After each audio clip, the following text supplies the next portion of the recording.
All right. There we are in all of our glory. Hello.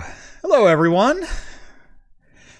Let me just say welcome to Talking Heads, episode 211. Your once-weekly live show for the latest in beer and tech news. I'm Jeff. I'm Red. Welcome to the show, everyone. Thank you so much for joining us on this completely uneventful, nothing at all happened in the last week episode. If this is your first time seeing the show, thank you so much for joining us. We talk beer, we talk tech, we talk games, pop culture, entertainment, usually some Star Trek. All super chats are read on the air so long as they do not permanently demonetize my channel. We drink alcohol on the channel, and if you're drinking along with us, alcoholic or not, let us know in the chat and we'll give some early show shoutouts as we go along. And if you like the content you see on this channel and want to help support me in what I do, consider joining the Patreon. Link is over in the video description. As a bonus, you can join the exclusive Discord server where you can talk with myself, John, Rhett, Steve, all the hosts from Talking Heads, and join the ever-growing and awesome community that hangs out over there. Welcome to the show. Welcome. Already got people calling out my microphone cover again. If y'all remember, GI Pilot gave me some money to buy some new covers, and they were supposed to be here weeks ago, and they were reported undeliverable for some reason. So I bought a whole pack. I've got one of every color that actually fit the microphone. Ooh. Yeah, between this show and the last, I put this one back on. So I'm so sorry, y'all, to have let you down, especially to GI Pilot. Yep. Oh, Rhett, how was your week? Completely uneventful. Nothing new in my life. Nice and quiet. Getting lots of sleep. Mine was pretty much the same. Nothing relevant worth talking about, I don't think. Oh wait, there was this one thing. So I actually almost queued up last week's video because we introed talking about how my wife and I are waiting on pins and needles for baby number 3 to arrive. So Rhett and I did the show last week. We had a good show and finished up at 10 p.m., signed off, and we're just kind of shooting the breeze afterwards. And Rhett and I talked for a couple minutes, and then we wrapped up, and we were going to go hit the after show over on the exclusive Discord server. Get joined up. So I walked upstairs really quick to get a glass of water. And my wife is meeting me down on our landing. We have a split level house. So she met me halfway on the stairs and said, so my water just broke. This is at 10:15. Yeah, it was like right after. Yeah. So we got grandma called over here and we headed to the hospital. And at 3:08 a.m., baby X was born. 8 pounds, 13 ounces, 20.5 inches long, and 2.5 weeks early. Wow. So, yeah. And that is something. It was quite an eventful day. My wife loves these late night trips to the hospital. Our first kid was born at 10:45 p.m. Our second one, we had to leave for the hospital at 3 a.m. Mm-hmm. So, yeah. She can't be bothered to like interrupt the rest of her day, like, go into labor at 2 p.m. Right. No. Nonsense. No. She's got stuff to do. She's a mom. Yeah. You know how they are. They like to get it all done before marching off to the hospital. So exactly. Yeah. So that's impressive. Yeah, no kidding. Yeah, I'm not going to get into too many details. This one was a little rougher than our previous two. Just gonna say that much. But mom and baby are both completely healthy. They are doing fantastic. We are obviously back home. We only spent 36 hours in the hospital in total. Like we were in, out, and off we go. Couple reasons for that. Number one, he did remarkably well for as rough of a delivery as it was. And number two, we didn't want to spend another minute in that hospital. No offense to the fine staff at Salem Hospital, but the facility could use a little bit of a nip and tuck. Is what I'll say. Yeah, and between that and pandemic and everything else, like they just reopened the wing that we were in because it was being used for COVID treatment, and now it's back to a mother baby nursing center. It's like, I don't want to be here anymore. Gotcha. So yeah, that was fun. Yeah, we had a weird experience with Salem Health as well. And you know, if you get into the politics of it, it's like they're really not like the greatest company of all time, but glad that y'all got through, and looks like Jeff might have a little surprise for us. I do. Oh, there he is. look how precious he is. There he is, all 7 days old as of today. So, yep. Tomorrow, yeah, well, today's day 7. It's close enough. We're within 7 hours. You know how I know that? She goes, tomorrow. I'm just going to count it today. Anyway, here is Baby X. He does this a lot. That is sleeping. Yeah. Lots and lots of sleeping. Those little baby grunts. Yes. He's very talkative. Very curious. Oh, I'm going to lose that. All right. Very curious. Looks around a lot. Of course, he's not going to wake up here. No. Why would he do? Oh. Maybe there.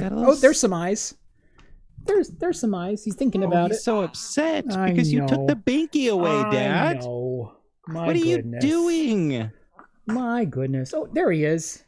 All he wants to do is be swaddled and have something to suck on. There he is. And you're taking that away from him. I know. Oh. Yep. So, like I said, he is happy and healthy despite his protest at the moment. Yeah. Yeah. There we go. Is that better? Yeah. Is that better? Can you at least tell the people hi now? Nope. Gonna go back to sleep. On his face after that. Just zonks right out back out immediately. Yep. So he's awesome. It's been a lot of fun. Oh, I bet. Especially at number 3. Oh, well, I didn't do that one. Yeah. But he doesn't know. Look at him. He's looking for it. I know. I didn't do that one. That was all you. God, that kills me how cute he is. You little turkey. You little turkey. I'm looking for it. I know. Oh, God. I'm going to die how cute he is. Now he's fully awake because he needs to find that. Oh, yeah. But yeah, all 3 of my kids were born with full heads of hair. So X is no different. Yep. Oh. But he dropped the binky, so he's upset for a second time now. All right. There we go. Is dinner time? Yeah. That's why he's dropping the binky, is his dinner time. Yeah. So. All right, kiddo. There you go. Bye, Mr. X. Dude. How precious. That was awesome. That has been so much fun. Like, I bet. Yeah. Definitely some of the hardest days of your life, but also simultaneously the best. I mean, I know, Rhett, you've got a kid, and you know every bit of that. So yeah, well, yeah, I don't have 3 of them, but I do have one, and yeah, man, it is one of those things. Like, you get to look back. Like, it sucks when it's all happening and you're tired and you're sleep deprived and the baby's crying, and it's like, you know, it's like those cries are specifically designed to just like ripple up your spine and like wake you up no matter what. That's just biology, you know. Yeah, I'm a scientist, trust me. But then it's over, and it's like really wasn't that long of your life, and you kind of get to look back on it. Yep, with a lot of joy. So yep. No, it was funny because the first couple of kids, we could basically both stay up in the night and whatnot and work on both kids or work on the kid. You know, hey, I'm going to take first shift, you take second shift, kind of thing. Well, now one of us has to be fully functional during the day because I have almost a 9-year-old and a 4-year-old. And so, so my wife has been being the champ, and she's been taking the night shift and then taking naps during the day. And I've been taking the day shift and doing the cooking and cleaning and taking care of the other 2. It's been great. I've only spent like 30 minutes in my office since last Wednesday. So I took the whole week off. This is literally my first time sitting back in this chair since I got up to go get a drink of water and what I thought I was gonna do. But yeah, that was funny. I came back and you were like in the super secret chat, like, okay, bye everybody. And I had to like ask everyone. I was like, what's happening? Yeah. I saw you poke in right as I was trying to get off. Yeah. I was like, why is he going? Yeah. Someone's like, he's having the baby. I was like, oh, wow, that was like, geez, right away. We were just talking about that. Yeah. Oh man.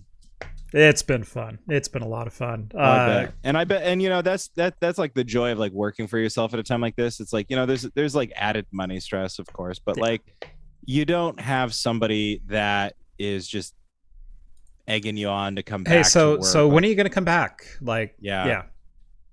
My first time round, they were awesome. I took 3 full weeks off, and then I did 3 weeks at halftime, and so essentially 6 weeks off. And I think I worked Tuesday, Thursday during the second set, and so I took a lot of time off. I was not available. I wasn't even on call during the majority of that. It was fantastic.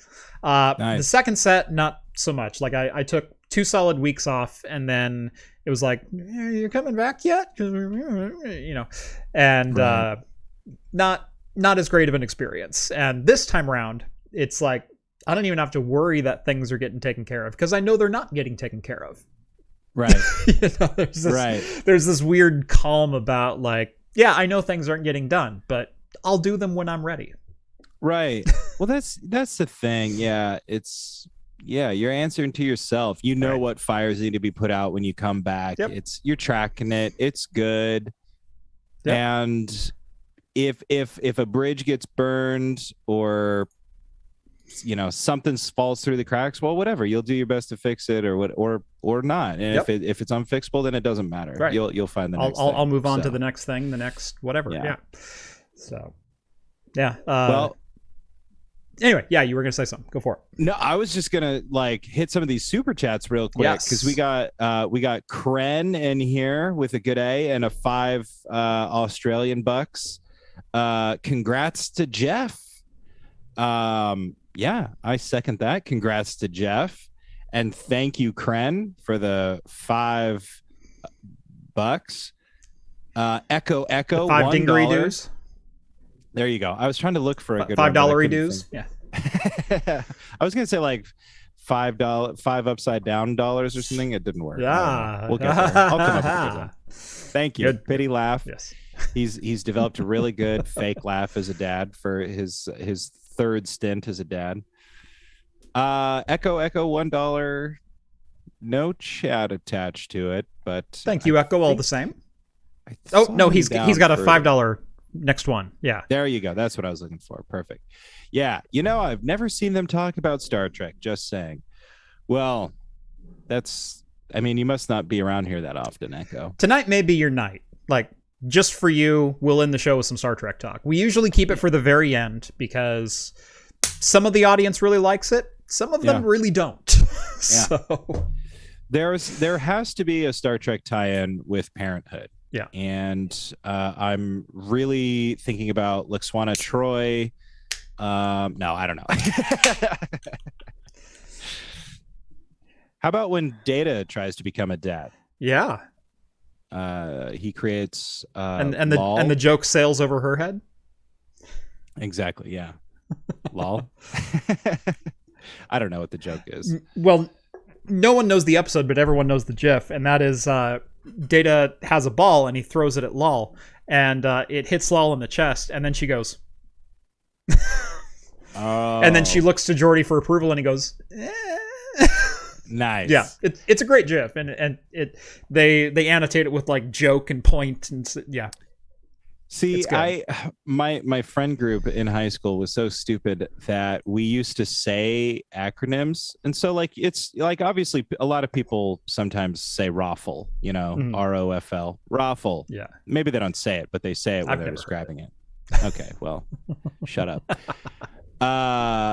Well, anyway, my friend started saying LOL for LOL. Uh-huh. And so if somebody would say something funny in real life and it was like worthy of a nod, but you didn't have like a laugh in you for it, you just be like, LOL.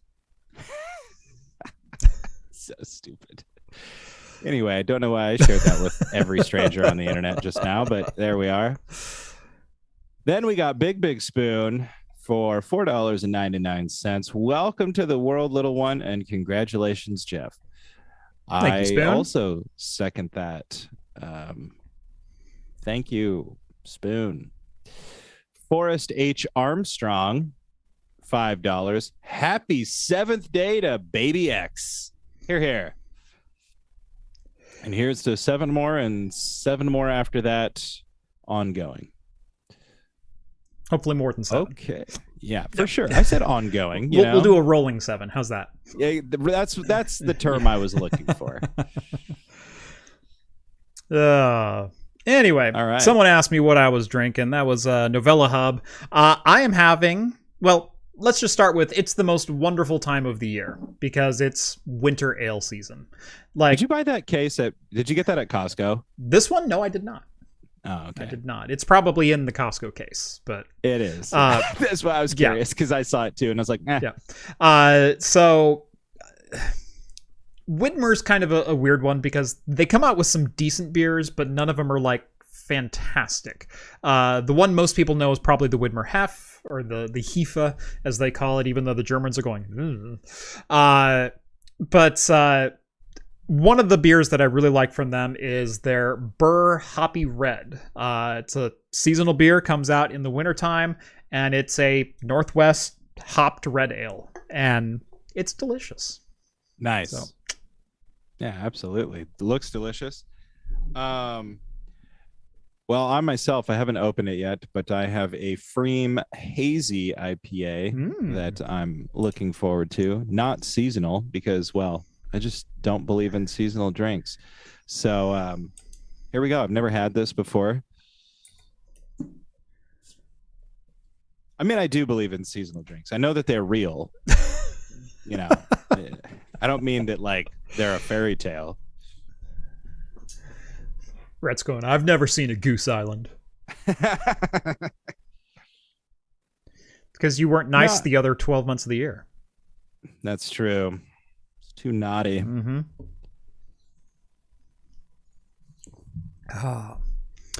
Harley sends over $10 for some caffeine funds. Thank you very, very much. I will pass those along to the producer. Some hopped red ales forget to be malty, though. This one does lean that way, where it definitely has some malt poking through the center of it, but I always wish this one was just cranked up a little bit. If you want a really good hopped red ale, Ninkasi Dawn of the Red is usually the one that I recommend going to. Yeah. Where it's very hoppy, very Northwest hoppy in the very beginning, and then immediately shifts over to the classic Irish red malt. And it's just delicious. But I like this one when it comes out. I usually get a 6-pack of it. Novella Hub, drinking an Adroit Theory 200 Russian Imperial Stout with toasted coconut, cacao nibs, peanut butter, pretzels, and maple syrup, clocking in at 14%. Whew. You cracked that one open just for Baby X. Probably. Novella Hub, I salute you, sir. I'm expecting a lot of big beers today because tomorrow's a holiday where we all have to go see our in-laws. And none of us have to work. So, well, some of us have to work. Yeah. A lot of us probably have to work, Jeff. Yeah. Not me. Not me. I go back to work Friday. That's my plan. There you go. Yeah. Yeah. Working holidays.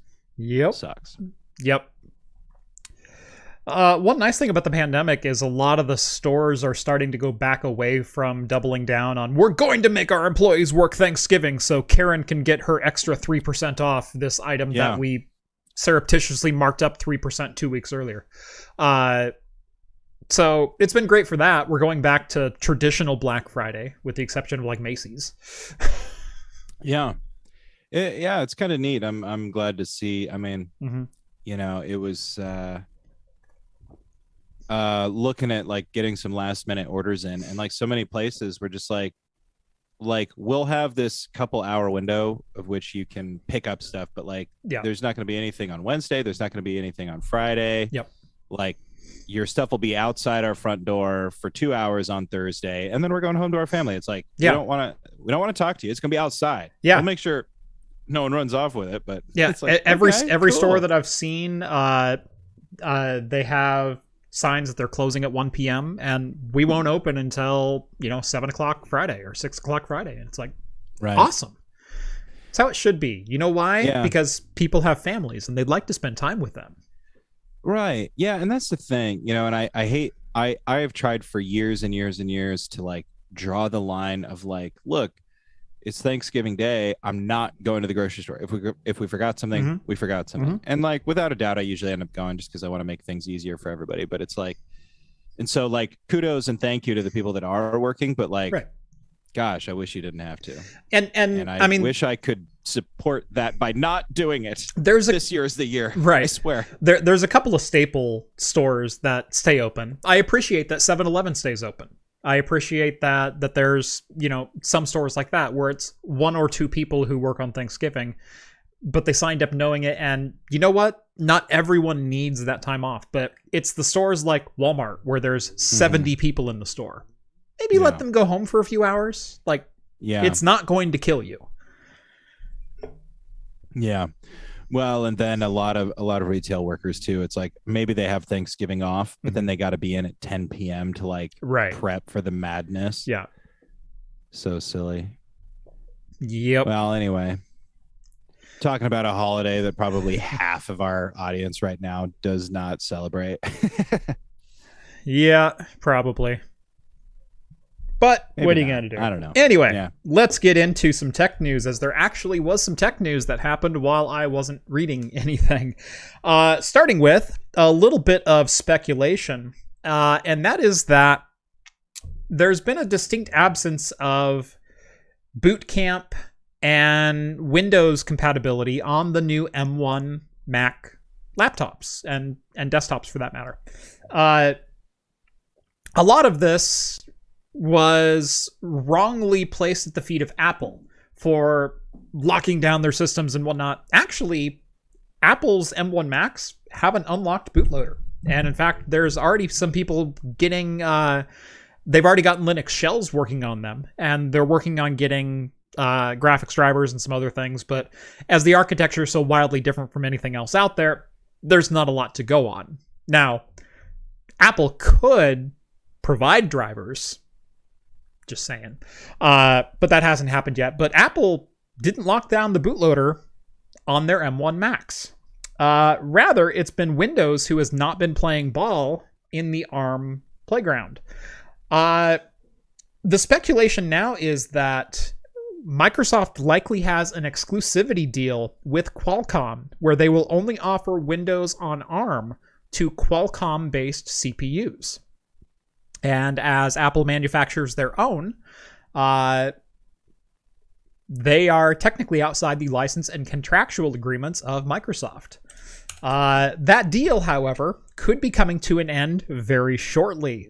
The rumor is that as of the beginning of the year, Microsoft will no longer be bound to that Qualcomm agreement unless they decide to re-up. But I have a hard time thinking that would be in Microsoft's best interest to re-up.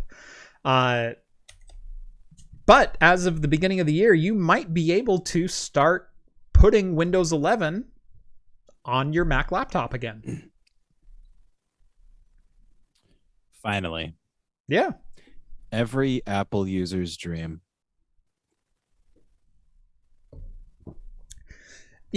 I first made the leap to Apple laptops because of Boot Camp interoperability.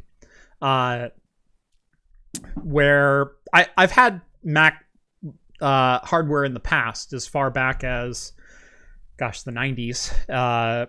My desktop in college was a G3 tower. Plus, I had a gaming PC as well. But, I've always dabbled in both environments. But I've always had Windows laptops. That is until 2008, when the MacBook came out with Intel Core 2 Duo, and you could also boot Windows on it. And I went, well, now I can take Apple on the road and also have my Windows desktop? Sweet. And it was. And I've had Apple laptops pretty much ever since, with very few exceptions. But going to an all Apple laptop where that was not an option with the M1, that actually does raise a couple of issues for mobile professionals, for people who are on the go and might need more than one environment to work on and don't want to rely on virtualization. Sometimes bare metal is really the way to get things done.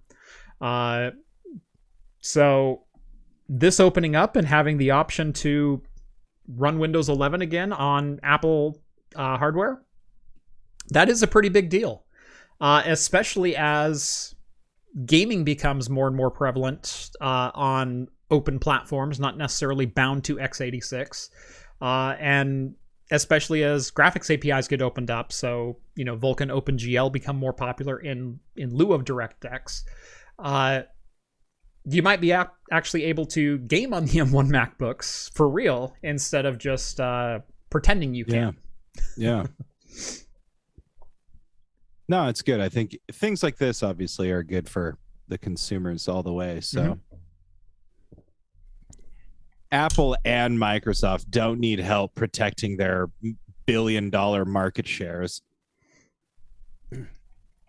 No, and gosh, that has been one of the most frustrating things of doing series on Linux and Microsoft and SteamOS and gaming and promoting Apple, defending Apple, shunning Apple, etc. is I try to call things based on, is this good for consumers? I usually try to put my mind in, is this a company thing or is this actually good for consumers? Like we talked about last week with Apple opening up parts closets for the iPhone. Is this actually good for consumers, or is this Apple trying to maintain control of a closed ecosystem? And if they're going to put core charges onto parts, and they're going to limit who can buy them, and you have to provide a return, or you have to prove ownership of something, and you can't buy 10 at a time, and all these other restrictions, that's not good for consumers. That is still Apple maintaining control, therefore Apple bad. But regardless of whatever opinions I have, people will come out and defend Apple for being able to do that. Well, it's their company and they don't have to sell parts if they don't want to. You're right, and I don't have to buy the parts if I don't want to either. But the point is, the idea of right to repair is you should be able to have access to those parts to repair the device that you bought. We should not be in a throwaway economy. And here we are. Yeah. And sort of tangentially related to that, just, the mention of a throwaway economy reminds me of the fact that like most of the plastic pollution out there in the world was produced like just in like the last 15 years. Like more than half of the plastic that's ever been produced since the invention of plastic has been like in the last 15 years. Maybe don't directly quote me on that, but it's close to something like that. So like, yeah, I don't know, maybe let our things last longer. Let us fix our things. Yeah. I don't know. So frustrating. Yep. But no, let's ban straws. That'll take care of the Hey, it has fixed all of the I don't see videos of turtles with straws in their nose anymore, Jeff. Okay? So ever since we went to the closed top 6-pack holders, sea turtles have been thriving. So it's true. That, and I mean, who was it? I think we did a story on Talking Heads months ago. Somebody made like a fish food 6-pack ringer. I don't know. It was like, there was a biodegradable and edible 6-pack ring. Yeah. Hey, more power to you. I'm there, man. Is that Miller? I want to say it was Miller that was experimenting with that. Good for them. You got the money. Right. We do got a couple super chats. Alan CB. Not everyone follows American holidays. Some prefer to work those days and take their holidays on other days. And that is very true. In fact, when Jeff was talking about 7-Eleven, the 7-Eleven in my neighborhood growing up was owned by this Vietnamese dude, and he was like super old and cool, and like he would always work all of like the quote unquote like American or Christian holidays. Right. He just like did not and send his workers home. He was a cool dude, but like he loved to work those days just because like, you know, they were usually easier. People weren't like storming into his store most times on those days. Right. And his guys got a day off. So I don't know. I was pretty young, so maybe he had other motives. Maybe he just, you know, wanted, I don't know. Does the owner of a store pay himself? Does he get overtime in that regard? Depends on how you set up your business. Yeah. Some people give themselves a salary. Me, I take my expenses for my house just right out of the business. I transfer a cut from the business to myself for whatever my monthly expenses are going to be for that month, and then it all counts as income for me anyway. So regardless of where it gets taxed somewhere. Yeah. So sometimes twice. But yeah, so depends on how the business is set up. But yeah. I don't know. Maybe he's just collecting that sweet holiday overtime for himself or something, you know, that way he doesn't have to pay his workers that. I don't know. Right. He was a cool dude though. I whatever his motives were, he was always there on Thanksgiving. Yeah. 3 doors down. Not the band. Just that's how far away the 7-Eleven was from my house. I drank a lot of Mountain Dew as a kid because it was 50 cents for a double gulp refill. Right. 64 ounces, man. 50 cents. I was outraged when it got boosted to 75 cents. And now it's like $1.50 or something to refill that bad boy. Over it. Yep.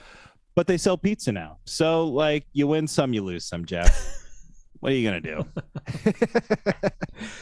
do? Drake sends over $5. Tell the producer she did a great job. Now back to dealing with the slow transfer of data over gig network. 10 gigs soon, hopefully, and yay, baby X. Thank you so much, Drake.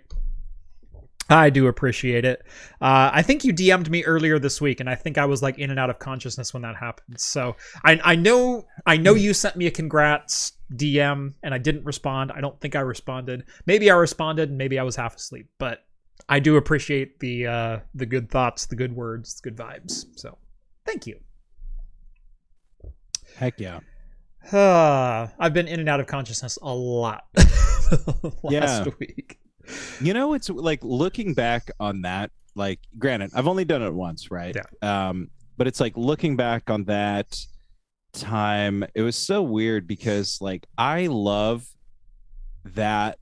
And I'm not saying like I did well or that I'm better than anybody. Like, no, like I struggled, but I love weird schedules like that. So like being up for a few hours in the middle of the night and then like trying to catch some sleep and then being up for a few more hours and like, I don't know. I really like that. There's something that just like brings me back to my childhood when I don't know why.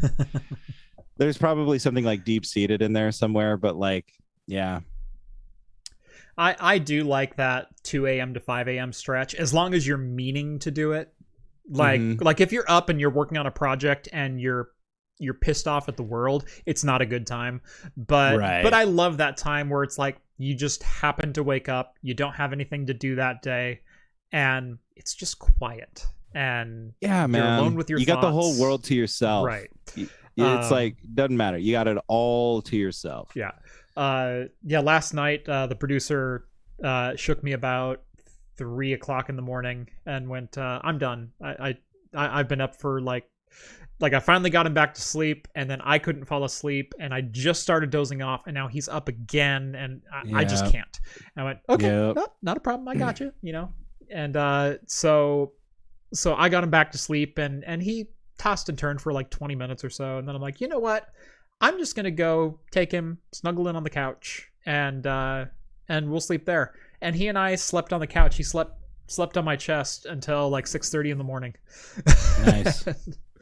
That was wonderful. I mean, I love that. Just got to sit there and snuggle him. And like I said, the world is quiet. There's not a car driving by, or anything. It was just I watched awesome. a lot of Clone Wars like that.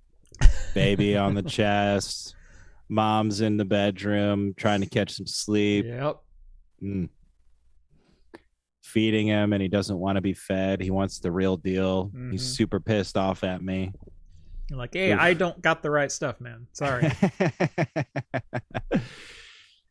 Yeah. Oh, man. Yeah, well, I think I told you before. It's like when we were going through it, it's like I had this kind of like 5-hour stretch that for like the first like 2.5, 3 months or so was like my stretch, and it was like from like 7 or 8 to like 2 o'clock in the morning, and yeah, it was kind of great because we got him onto a schedule kind of like quick enough and all this sort of stuff. By the time I got him, I could put him in the swing. I could play some computer games. He'd wake up at like 10 p.m. on the dot. I'd feed him his bottle, put him back down, and he'd sleep until he was like ready to get up. And then I'd bring him in for a real feeding, and I'd catch some sleep. It was glorious. Yeah. Played a lot of Divinity Original Sin 2. Oh, good one. That way, yeah. I've been I broke my 3DS back out, and so I've been playing the Ocarina of Time remaster on there. Nice. So that's been fun. Oh, I bet. All right, moving right along. This one was kind of interesting. According to TechCrunch, GoDaddy has tried to sneak a breach disclosure into an SEC filing as a way of like circumventing filing and notification requirements. It's like, no, we told someone. It's not the way it works, GoDaddy. Anyway, GoDaddy is being accused of having a data breach where over 1.2 million user accounts were exposed. This includes users, email, and hashed passwords, although we all know if you have a hash password, it's just a matter of time before you get the unhashed password. The breach occurred around September 6th. GoDaddy said it discovered the breach last week on November 17th. It's not clear if the compromised password was protected with two-factor authentication. 1.2 million active and inactive managed WordPress users. Email, customer numbers, and some other information was exposed. Again, breaches happen.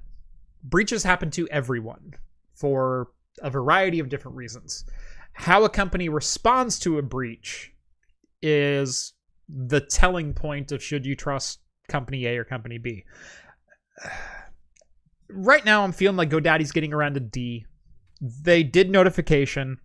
They obviously had data stored what I would assume to be properly. Hash passwords, separate systems.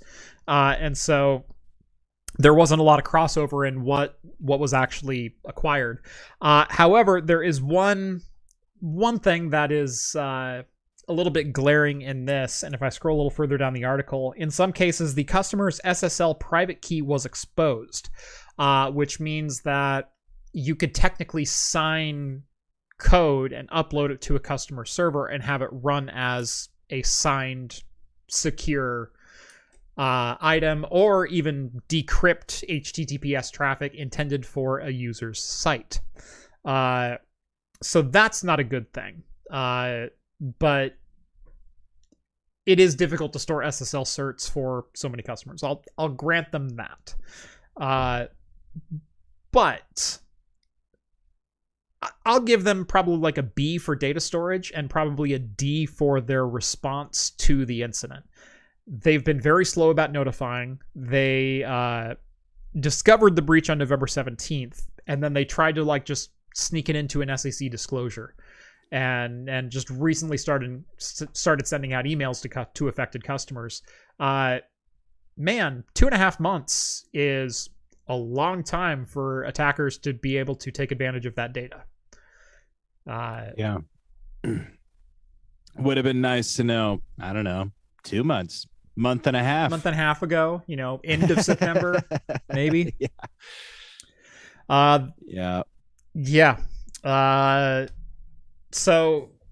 now this did affect only users who were using WordPress and hosting directly with GoDaddy. So this doesn't affect just GoDaddy registered domains where your host is somewhere else, or DNS redirects or anything like that, or sites where you're using GoDaddy for hosting and you're not using WordPress. So there was something about the WordPress API that allowed people to exfiltrate data. And again, everyone has breaches. I'm kind of curious on WordPress's stance on this because they're not saying anything at this point. I mean, WordPress is kind of like notoriously like insecure anyways.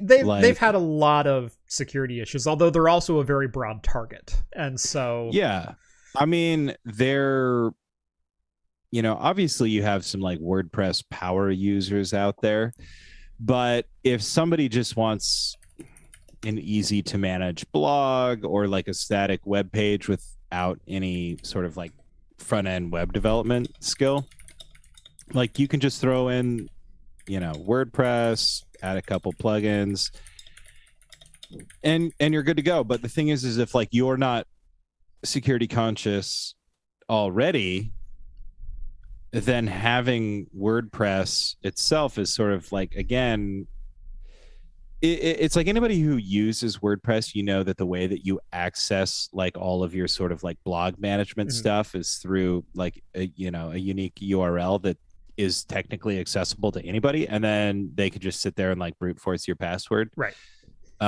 Which is like the number, like, and you could oftentimes, if you have a WordPress, you know, if you use WordPress yourself and you're tracking statistics and things like that, like you can see people accessing that domain or that URL and triggering a ton of attempts to get in. So that's when having a lengthy password comes in handy. You know, so I don't know. Yeah, exactly. That's the exact one I was thinking of. I was gonna mention XKCD, and you beat me to it. But yeah, and then Ben here says most WordPress issues stem from bad plugins. Yeah, like every plugin that you use is like another vector of insecurity. Like I said, WordPress is a very broad attack surface, and so you're only as secure as your most insecure link, and WordPress, for better or for worse, has a lot of insecure links, a lot of insecure plugins that they depend on third parties for. And inherently you have to trust those third parties. So how far does that trust extend, and how deep does the damage go when there is a breach? In this case, it could have been a third-party plugin that tied into a WordPress API that allowed them to access GoDaddy's internal database. Like, we don't know. We don't know what the full attack vector was. Yeah, exactly. And that's another reason why it's important that, you know, you're vetting the plugins you're using and you're keeping them all up to date, including WordPress itself. You got to keep it up to date, baby. So, yeah. I use WordPress to host all my podcasts. Yeah. So not on GoDaddy though. Suckers. Thanks for burning that sponsorship opportunity, Rhett. Oh, whatever. Who uses GoDaddy in the chat? Sound off if that's you. I want to hear, not to make fun of you, just to legitimately know, because to me, I got to admit that like their marketing scheme never made sense to me. Because like, when was the first time you ever heard about GoDaddy? Right? Danica Patrick. Exactly. And like, what was it ever made clear what they did? No, in their ads, they actually were pretty good about mentioning that they were web hosting and domain name lookup and things like that. Oh my God. But not a lot of people heard what they said. I swear to God, the first GoDaddy ad that I ever heard, they never mentioned web hosting. They literally just talked about like I think they used some buzzwords about business and things like this, but I swear they never used the word web hosting. And I don't know, maybe they did, but I also wasn't like, you know, distracted by Danica Patrick either. But I just thought the whole thing was weird. And I'm pretty sure I was like in my early 20s before I knew what GoDaddy was. And it was because I was looking at building websites, and my friend had a hosting package with GoDaddy and allowed me to test some things out. And then I was like, oh, that's what GoDaddy is? So there you go. There's the Rhett Weisenfeld's life story. Life and death of GoDaddy, according to Rhett. Big Spoon uses GoDaddy. Of course he does. Yeah, see, Rom says 2007 Super Bowl. That's the first time I heard about them. Yeah. I swear that had to have been it, because I thought it was a Super Bowl ad. Yeah, no, their early ones were mostly Super Bowl ads. 2007 sounds about right. Does the Super Bowl matter to non-Americans though? I've heard it's still an event. Like people still tune in. Rom, do you like American football? Well, it's kind of like, for Americans anymore, the World Series. Like, I don't watch baseball, but I'll watch the World Series, especially as we get into games 4 and 5, and we're starting to like decide things. Okay, fair enough. I mean, like, yeah, when you're hoping the Cubs win the World Series, I'll watch Wimbledon. I'll watch the big events. Okay, you would watch them. No, I do watch tennis. I don't watch golf. Not even the Masters. Screw golf. What's wrong with golf? Everything. You watch Wimbledon. Yes. But you got something wrong with golf. Yes. What's wrong with golf? Golf, you might as well just... Golf is kind of like the Yahtzee of board games, where you're not really competing with everyone else. You're just trying to get the lowest score, and the lowest score wins. There's nothing the other player can do to affect your golf game. Right. So it comes down to just pure skill. Right. But there's also pure skill in reaction and whatnot in a competitive sport. Golf is not, to me, a competitive sport. It's a solo sport. Because you're golfing against someone else, but that someone else has no influence over your golf play.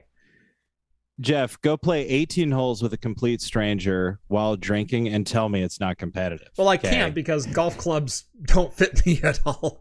I can't go and rent golf clubs that are made for someone who's 6'5" in all arms. Like, it doesn't work. That's true. That's true. So part of it is like a little bit of a grudge against, like, I've never been able to truly learn how to play. That's a good point. Yeah, it's not very cost effective if you're too tall. Right. Because, I mean, look, I'm not going to sit here and actually defend golf. I did play golf in high school, and I still kind of enjoy, hitting a few balls. But I had to learn to play with clubs that were probably like 2 or 3 inches too short for me, and that was miserable. That's cute. Like, what's that? I said that's cute. Yeah, exactly. If I gave you those, they'd be like 8 inches too short for you. Like, these supposed to land just below my kneecaps? What? You could probably do it, but it's not very ergonomic. Right. It's not just, it'd be bad. But remember to square your shoulders, Jerry. A lot of people using GoDaddy in chat. A lot of people using GoDaddy. Yep. I have used them before. I have a GoDaddy account. They're not my primary go-to DNS registrar or web host or anything like that, but sometimes you find a project and they're what fits. Yeah. Got a bunch of people not for hosting, just registrar. I prefer Bluehost or Google Domains. Yep. I personally buy all my domains now on Google, but I host on HostGator. And only because years ago I was affiliated with HostGator, and I don't know, I just never left their little ecosystem. So that's how they get you. It's like, here's $7, right? Actually, it was $35 per sign up. Wow. So, look at you rolling in $70. I made quite a bit actually. I made quite a bit. The D sends over 40 Canadian rupees. X gonna give it to you. Yeah, no, that is his theme song. Congrats to Mrs. Craft Computing and you, and happy holidays to the clan. Make sure to get some terrible Santa photos of the kids for all you to chuckle at later. This is the way. We've always been a little hit or miss on Santa photos. Like, they're fun if the kids are enthusiastic about it.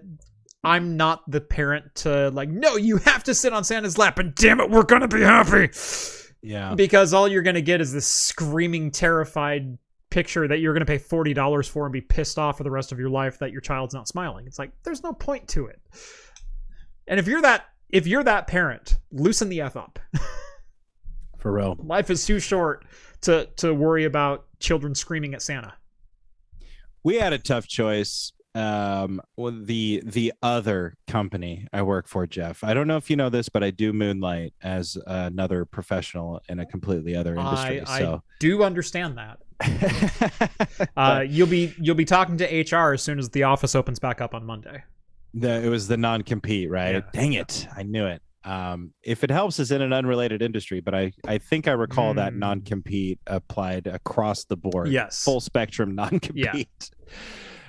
It was your life belongs to me. The other place I work, they're throwing a Christmas party, and it was a big debate in our household because they really want everybody to bring their kids, and it's like they're gonna have a Santa, they're gonna do all this sort of stuff, and I don't work for a huge company. Yeah. But it's a lot. It would be a lot of people. It's a small space. All this sort of stuff. It's like, man, do we bring the kid out for the Santa photo op, or what do we do? I don't know. It's still a bit shaky out there, folks. We're probably gonna play it safe. Yep. Like I have for 2 years now, Jeff.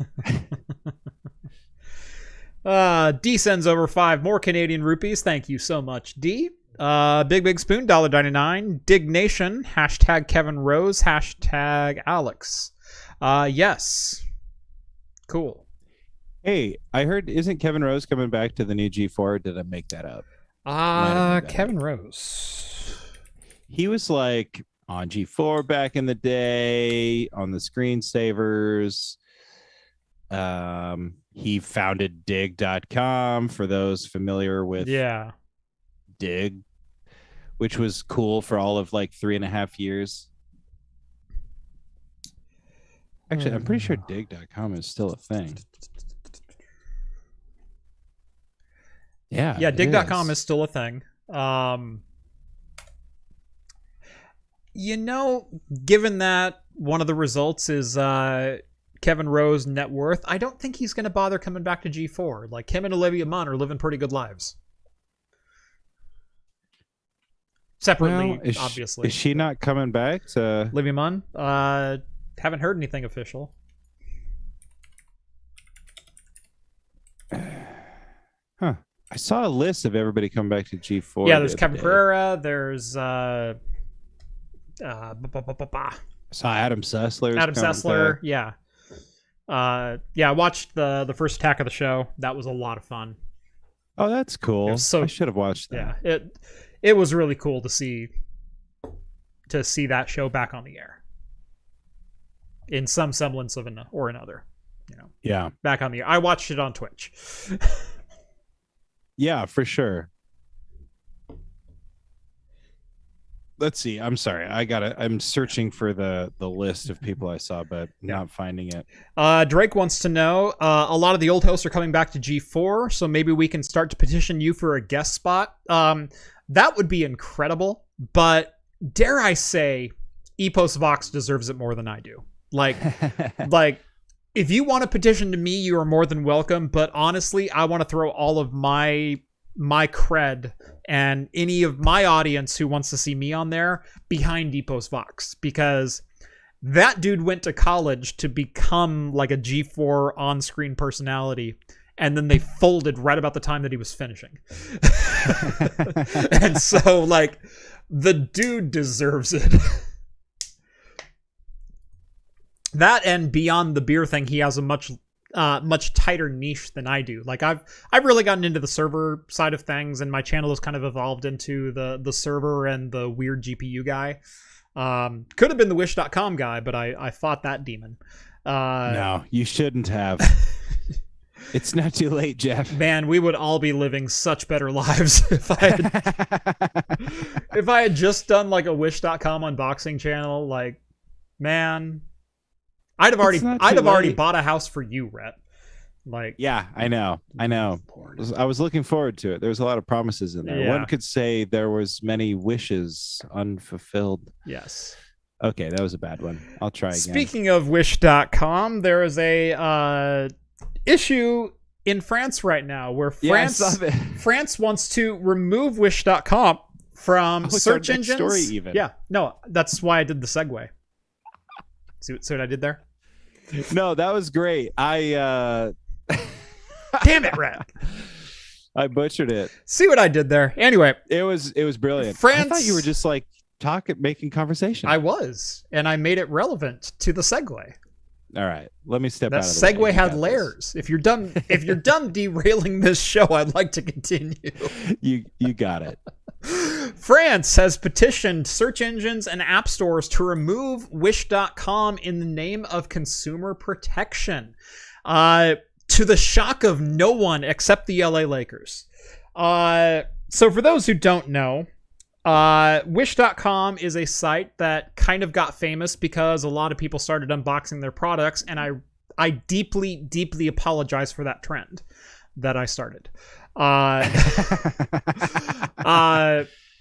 But they've been in the eyes of a lot of consumer protection agencies as of late because anyone can sell on Wish. There's no requirements to be on there except that you don't get caught selling scam items or counterfeit items too frequently. And in Wish's defense, they say, well, as soon as we're alerted to a potential issue with one of our sellers, we remove those sellers from the storefront. The problem is I don't know that I've ever seen a legitimate seller on a wish.com storefront. Like, if you've ever browsed the store, it's comical, the things that are on there. Yeah. Now, I've bought some stuff from wish.com, not just for, the one YouTube video, but I've tried to buy like hoodies and knockoff sunglasses and things like that just for fun. Like, hey, it's $2. Let's see what happens. And nothing has topped the first experience, but kind of like when you go to Burger King and you're like, I'd like a Whopper, and then you get the Whopper and you're like, that looks nothing like the picture. Yeah. That's the description for like every wish.com interaction I have ever had. I'm familiar with the difference between foreign and US sizing charts. Like I'm a US large, and I'm a Chinese double XL, sometimes triple XL. Knowing this, I'm okay buying clothing from Chinese retailers and outlets and whatnot and getting them in and going, oh, that's a cool design. And hey, look, it fits perfectly because I ordered the right size. Knowing that, I've gone to wish.com and bought like hoodies, and I've bought them in like triple XL, and they barely fit John. Because he's tiny. Yeah. John is a slight little human. But yeah, I think the last 5 clothing orders that I did from Wish, he got them all because I don't know anyone else who would wear them. Yeah, I bought a backpack off of Wish, and ironically, it has become one of my best backpacks. It's small. It's kind of one of those really stupid tactical style ones. It's got all the strappy straps, and it's green. Like I think like 511 makes, I don't know, makes their own version. I bought the wish.com version for $5.50. Yeah. And not disappointed. Oftentimes the little plastic buckles will break on it, And then I just take the two straps and I tie them together, and I've not had any issues. That backpack has been to every country and continent that I've traveled to, carrying my water bottle like a trusty sidekick, oftentimes carrying more than just that. It's been to Vegas with us. It's has carried been to camera Vegas. Batteries. It has carried camera batteries and you're like tripods. You're like, I have a favorite bag, and I'm like, I know that bag. Yeah, that's the one. And I was like, look at this, dude. We could put the tripod in these slots over here, and we could do this. Yeah, that's the one. It also happened to OBS lose just crashed. my water bottle there. See if it'll. Okay, sure. It says we're going. Okay, your camera feed is not going to come through, but okay. That's a sad day. Okay, we're back. Completely back? We're back on. Yeah. Oh, okay. OBS literally just crashed on me. Okay, guys, you know what that means? We gotta ditch this open source crap and go to Streamlabs OBS. Am I right? No, just me? Okay, just kidding. Just you. /s. /s. Yeah, let me go subscribe to like every single Streamlabs service for everything else that's like open source. You know, from the guy who obviously doesn't like open source. Yeah. Yeah. God dang it, Drake. Have Craft Computing guest star on G4 using my pirate hat. Thank you so much, buddy. Might as well share it on YouTube. Here we go. Change.org. Have Craft Computing guest star on G4. You know, as like the local beer expert, or you know, our resident beer drinker, like I'll totally fill that gig. For sure. Sure. Oh, can I leave a comment? How do I do that? Won't let me. Anyway, so yeah, Wish.com is trying to be banned, or they're trying to ban Wish.com from French search engines and app stores. And I made a crack about the LA Lakers, but remember, the LA Lakers are sponsored by Wish. It says so right on their jerseys. And I couldn't believe that sponsorship when I first saw it. And now I just laugh every time I do. Yeah, what are they trying to change the Staples Center to? It's the crypto.com arena. Oh, geez. That's even worse than the Wish.com 10-year arena. deal. That's stupid. It's no longer the Staples Center because apparently Staples couldn't adapt to a changing marketplace. Now it's going to be the crypto.com after the Christmas game. The crypto.com arena. That's really stupid. Kind of like Portland. I refuse to call it the Moda Center. Yeah. Nothing says we're taking care of our insurance our insurance customers by spending $50 million on naming rights for a stadium. But hey, medical costs went up, so I guess so do your premiums. Okay, this just shows you how for like 10 freaking years in a row. Right. This just shows you how like out of touch I am, I guess, with brands, because I didn't know what GoDaddy was. But like, you know, we had the quote unquote Moda Center, right? No. Yeah, I know. Widescreens, nah, get them out of here. Fad. But we had the Moda Center for years, and I was like, what the hell is Moda? Insurance. And I still Health wonder that. insurance. I know that now, but yeah. I mean, I figured it out, Jeff. I'm just saying. Never once has a health insurance company needed to advertise that they are a health insurance company, because all those discussions happen behind closed doors with officials and union reps and things like that. You don't need to sell to the average consumer. There's no such thing as brand awareness for a health insurance company. About the only one might be like Kaiser, who does do direct patient insurance sales. So I can kind of see that one, but like Moda's not accepting individual people. They do brokered deals for companies and corporations. Yeah. They don't give a... And then in one hand you're gonna say, "Oh, sorry, rates are going up, and those darn doctors are taking everything." Oh yeah, yes, actually. All right, we might be going again. We might be back up. Hold on. Oof. Stand by. Stand by.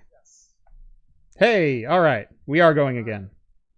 There we go. Hooray! All right, so I have declared myself captain of the skins team, which makes Jeff the captain of the shirts team. And I already have overwhelming numbers on my side, Jeff. I hate to tell you this.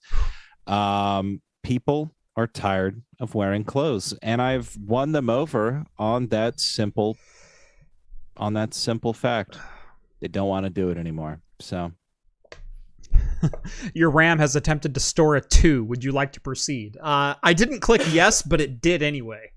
No, I got hold on. Here it is. Here's my new blue screen. Yeah. Nice. Nailed it. I already told Jeff, guys, but a crash like that, it does call for some whiskey. It does. I have this beautiful decanter filled with only the finest American 7 Crown. Ooh. You know what? I'm going to get some whiskey. Hold on. Oh, it's been one of those weeks. Guys, remember when I said last week it was just filled with nonstop victories for Rhett? This week, not so much. Luckily, there's a new human being we get to welcome to the earth. So, it's not all about me, which is fine. As much of an attention complex as I seem to have coming in front of you guys week in, week out, I can yield center stage to a baby,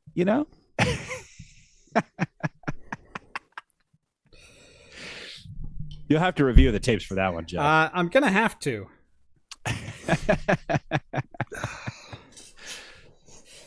I was just telling everybody that the reason why I needed to drink whiskey is because last week for old Rhett Weisenfels, just a week of nonstop victories, but this week not so much.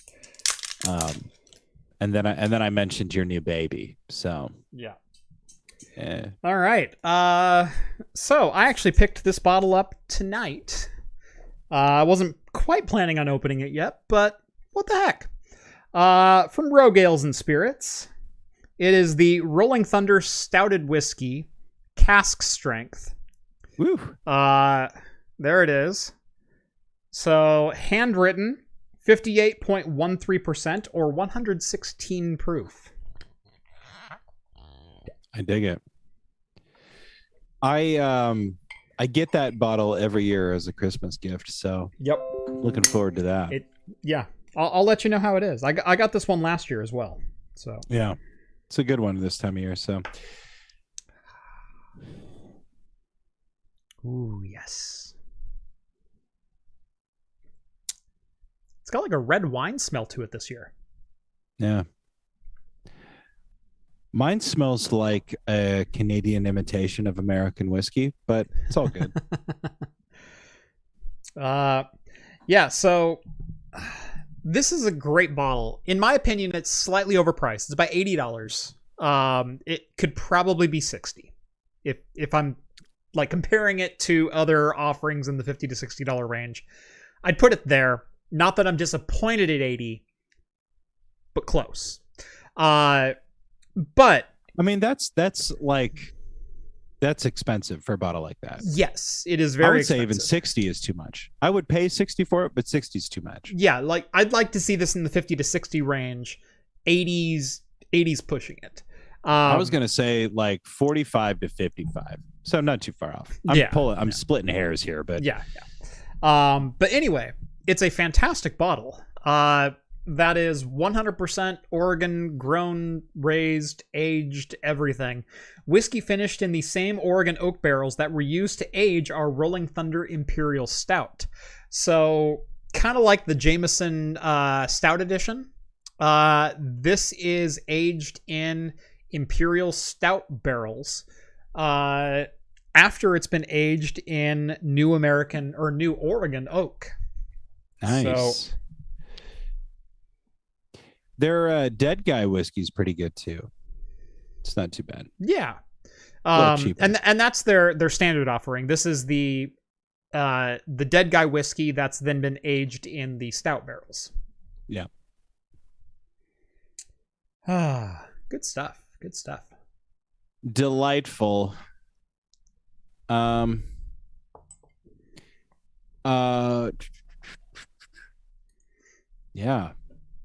Sorry. Just making sure we didn't miss any super chats there, team. I don't know. I didn't see any. Why is that, Jeff? Did something happen? Whew. Guys, we do appreciate y'all sticking with us.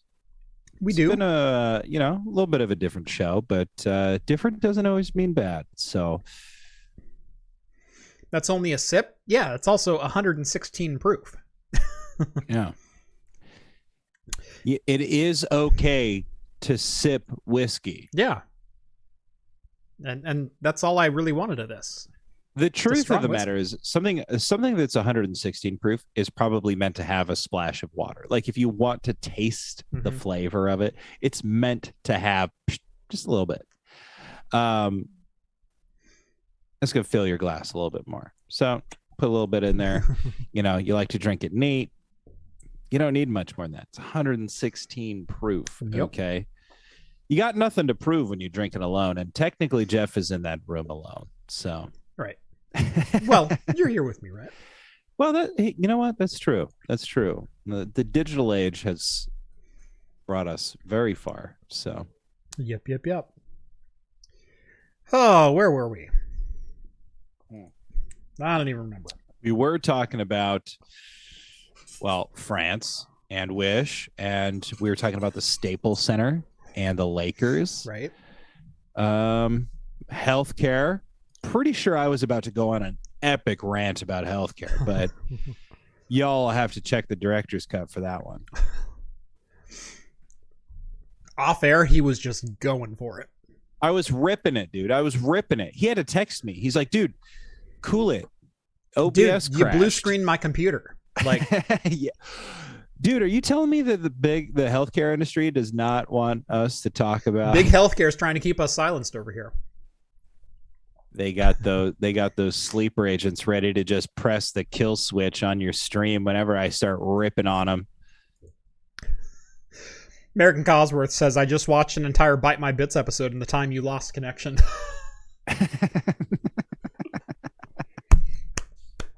Bravo, sir. Bravo. Dude, Cosworth has just been letting him rip all day. He's got me on the ropes in the super secret chat on the Discord. He called me Kane from Command and Conquer. Just not a big fan of that. Which is like, it's also not the first time I've heard the joke. So, all right. My next beer, I think I'm going to call a mulligan on this one. It's a good beer. Don't get me wrong, but for someone who's only had 2 beers in the last week, I don't think I want to go quite this hard. Don't do it. Yeah, the 8% was pretty good, and then the little whiskey just kind of went, ooh, that's a little much. So I think I'm gonna go find a nice light beer. I was gonna drink the 2021 Sierra Nevada Narwhal. Don't do that. Yeah, and I'm just going. You know what? I think I want to wake up tomorrow. I think I did leave a Rainier in your fridge. So all right, I'm gonna go diving. All right, so give me like something. 10 seconds here. Oh, 10 seconds. I can give you more than that. How y'all doing out there? He's going to be looking for a Rainier. That is the domestic beer of the Pacific Northwest. And I know some of you are thinking, well, is that Olympia? No, it's Rainier. You see it's brewed with Yakima Valley hops. It's delightful. It's golden. And it's tasty and smooth. Best drank cold, not too cold. Okay, this isn't Coors Light or Bud Light we're talking about. No, we're talking about Rainier. Okay. All right. From Odd Story Brewing Company, comes the Monkey's Heart IPA, clocking in at 6.4. Now, 6.4 is not a light beer, Jeff. It's not even close. Where I come from, no, it's a full 4% lighter than the narwhal. I come from, roughly speaking, the same geographical area as you, and that is not a light beer. Okay, from whence I came, as so let's include like bloodline and history of heart disease and my people invented beer, Jeff. And mine perfected it. Oh, dang it. He got me again. Oh, snap. I'm a little conflicted on this one because it says drink fresh from can. Do it. Follow the instructions. I'll follow the instructions. What do you get to lose? That, dude, kudos to them for putting that right on there. It's literally right there. Drink fresh from again? can. This is Odd Story Brewing.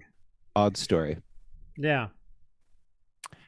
No, that's great, man. That's the thing. Like, how many when I was coming into craft beerdom, if you will, the big debate was like the proper way to drink a Fat Tire Amber Ale. And down in my neck of the woods, you'd go and you wanted to buy a 6-pack of Fat Tire Amber Ale. Well, you'd get it in bottles. But then you go up north a little bit. There's this little town called Portland. And in Portland, you don't drink Fat Tire from a bottle. No, sir. You drink Fat Tire Amber Ale from a can.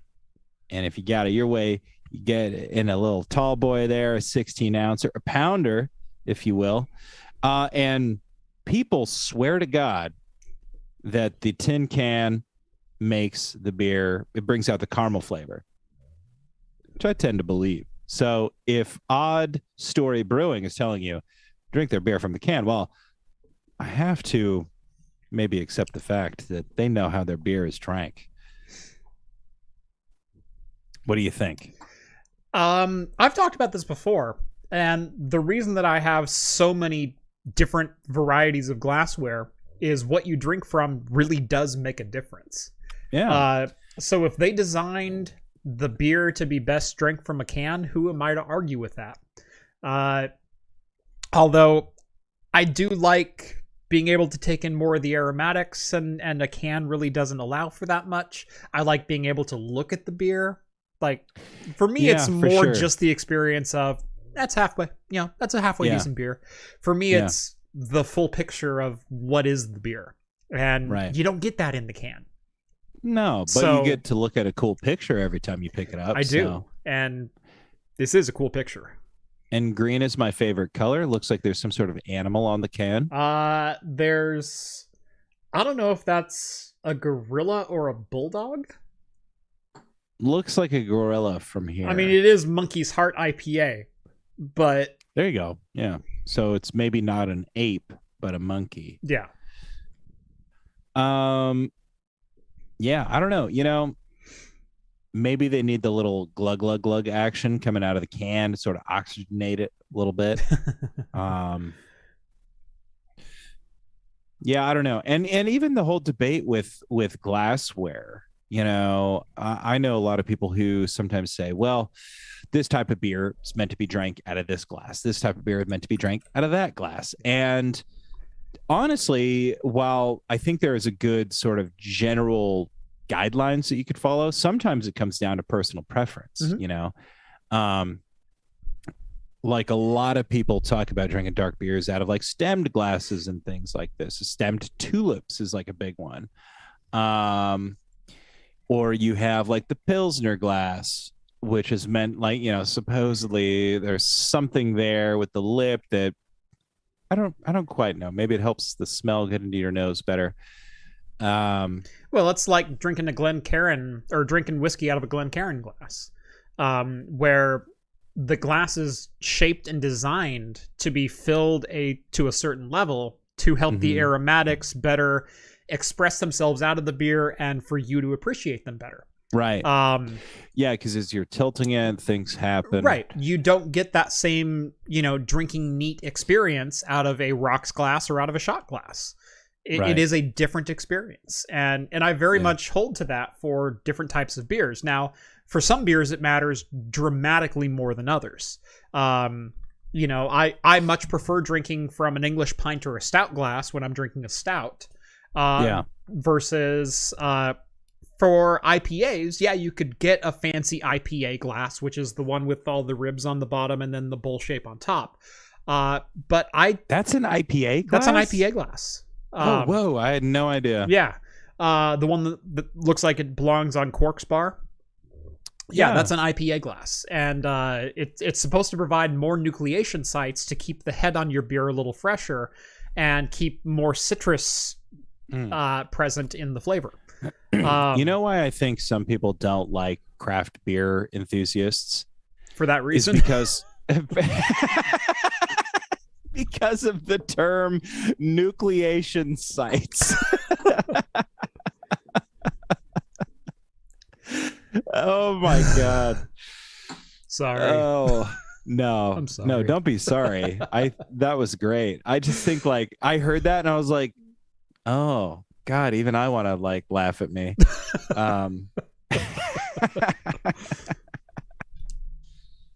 Yeah. No, but that's the truth. I do think that there's a lot to be said about personal preference. And if somebody has identified a way like the IPA glass that makes IPAs taste better, I'm willing to give it a go. Mm-hmm. But if I think the IPA tastes better out of a coffee mug, well, I'm going to drink it out of a coffee mug, Everybody knows wine tastes better. Red wine in particular, and I'm talking like a good earthy Malbec from Argentina, tastes better out of a 10-ounce coffee mug. So, see, my problem is I know this is a hazy IPA because I can taste that. Sure. I smell metal. I smell the can. I don't smell the IPA. It's not bringing the citrus to my nose and getting I've got a little mandarin orange and this and that. I'm going, I taste tin. That's it. Maybe they wanted you. I did. Okay, the first. Somebody get Good Story Brewing on the phone right now. Odd Story. What did I say? Good story. Yeah, Odd Story.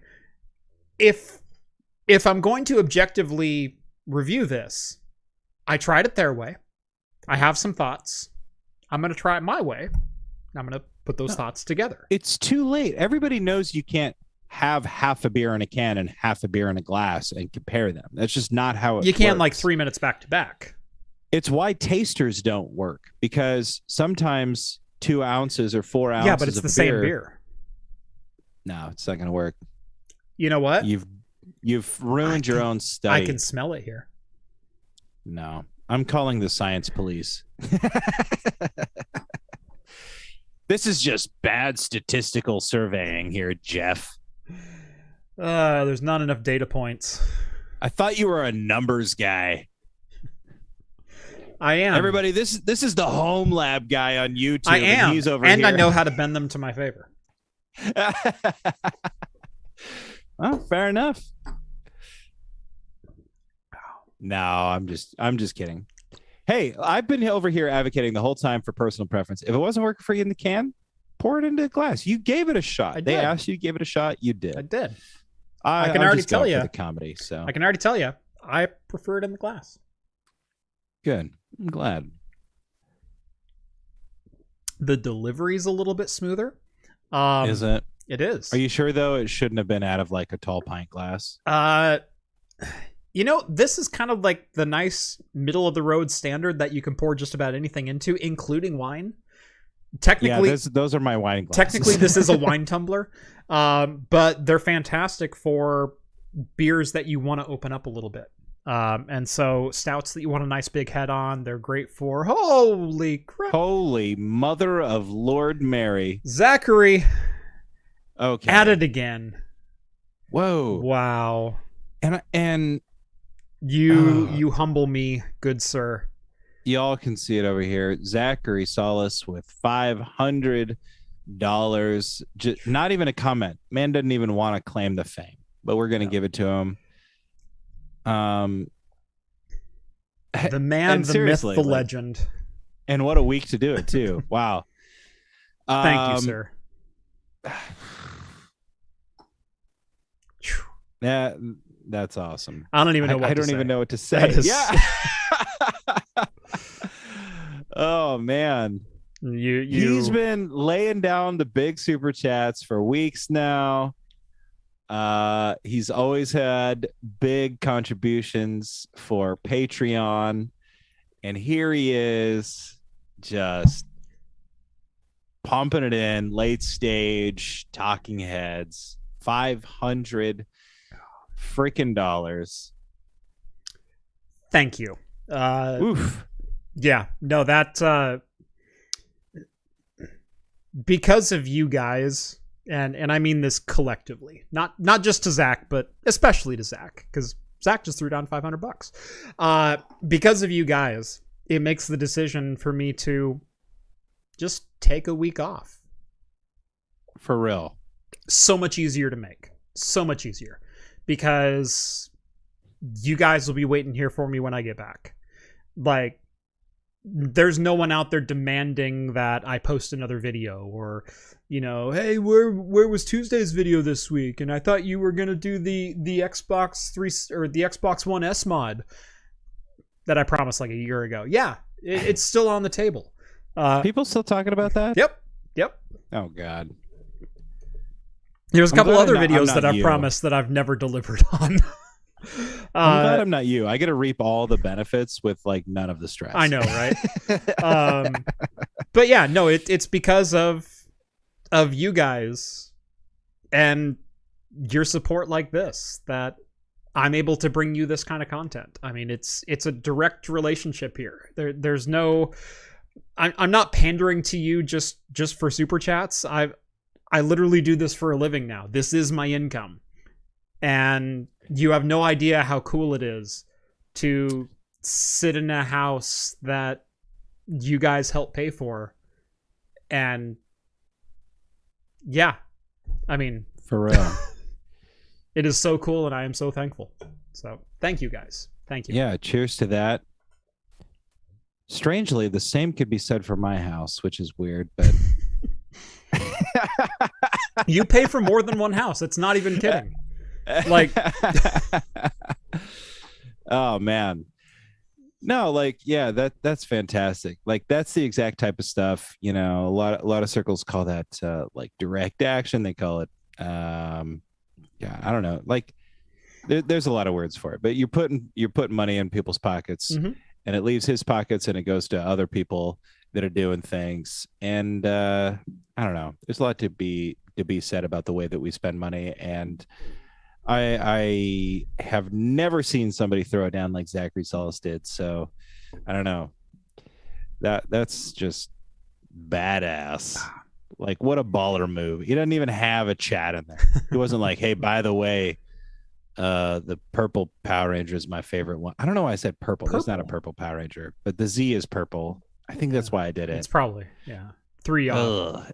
God, I ruined this. Anyway, we all know it was Tommy. It was the green Power Ranger was your favorite. Thank you. That's exactly right. He came back as the white Power Ranger eventually. Yep. Which he was just the most baller one. He had those like golden pauldrons. I was kind of like Billy, the blue Power Ranger, you know, the glasses, the nerdy guy. You know, the red Power Ranger, God, what was his name at the time? Ryan? From that era. No, I'm sorry. The actor that played the red Power Ranger from that era of Power Rangers. He came to Salem for like a comic fest, and he got roasted at our local comedy Jason club Lee there. Scott. It wasn't Jason Lee Scott. Wasn't Jason Lee Scott? No, I must. No, I mean, I'm wrong about who it was. Okay, gotcha. Gosh, I wish I could look this up. Yeah, Jason Lee Scott was the original Red Power Ranger actor. There's also Austin St. John and Dockery Montgomery. Those are the only Red Rangers. Yeah, I butchered the whole story. I'm going to do one more. one more search to see if I can get the name.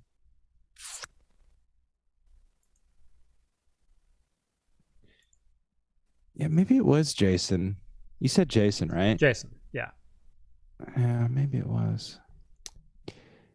Anyway. Rocky DeSantos. He was the second Red Ranger. God, was it Rocky? God, that sounds right too, though. Jason sounded right. Anyway, I totally ruined it. He came to a small little Comic-Con that we had in Salem called Northwest Comic Fest, I think. And then he went to our comedy club that same day. And he did a roast where he was like the guest of honor and got roasted. That's awesome. And my friend got to write, because obviously, you sit there, you get roasted, and then the guest of honor gets a chance to roast everybody. Well, he didn't know everybody. Yeah. Right. So my friend wrote all the jokes for him about everybody that was roasting him. That's great. And I guess the whole thing was a big hit. I didn't get to see it, but I did meet him at Northwest Comic Fest. That's awesome. So, yeah. Anyway, sorry to butcher that whole story. Yeah, Red is looking up Morwen. That's pretty much exactly what happened. I was like, Red, Power Ranger, Morwen. No shit, that's not the right one. Red, we talked about this. I keep doing it. It's just, It says autocomplete for everything. Somebody was like, trash talking me in the Discord the other day. They're like, when was the last time Red played Morwen? And like, I had literally fired it up the other day, just because I needed to test some mods. Had to happen. Oh boy. Hey, by the way, did we have to do a Linode sponsor we spot? Do. Thank you. Yeah. Talking Heads, brought to you by the products and services that support this podcast / YouTube channel. That's right. Let me bring up said sponsor spot. I was gonna do it, like it was on my list right before we crashed the first time. Right. Hey, you know what? You don't have to worry about crashing. Today's sponsor, Linode. If you've ever needed to host your own servers, whether it be for home or business, but don't have the resources or time to invest into hardware, power, cooling, or even space, why not let Linode host them for you? If it runs on Linux, it'll run on Linode. That includes the software for most of the tutorials on my channel, like how to run your own ad-blocking recursive DNS server, VPN gateway, your own cloud-based Plex server, and more. With shared CPU plans starting at as little as $5 per month and scaling up to as high as you need to go, you'll be able to find a hosting plan that fits your needs. Even if you do host your own servers, you can use Linode to keep a backup off-site. Because remember, RAID is not a backup. Linode also recently announced they are the first alternative cloud provider to have NVMe block storage available to all customers. In September, they began rolling out NVMe drives to all 11 of their global data centers. Best of all, storage rates will remain at the same low price they have always been. Visit linode.com/craftcomputing and get a $100 60-day credit just for signing up for a new account. That's linode.com/craftcomputing, and thank you again to Linode for sponsoring today's episode.